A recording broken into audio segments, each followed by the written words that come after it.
Okay, so I'm going to do a tutorial to show y'all how to do little app things. So you're going to start in shortcuts right here.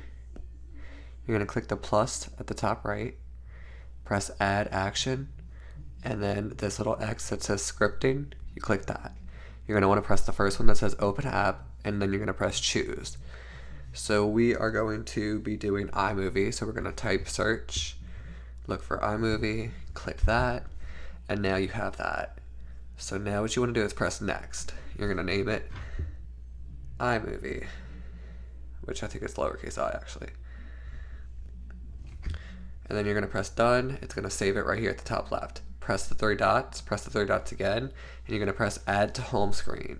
As soon as you press that, it's going to have the name there, and you're going to press this little blue box thing on the left next to iMovie. Choose photo, and then whatever picture you choose for it, which I don't know why this came out so blurry, but whatever picture you choose from it, you can do whatever. I just like doing the symbols. You're gonna do that. Select your picture, press add. It's gonna tell you add it to home screen. You can press done, do whatever. And now check your home screen, and there it is.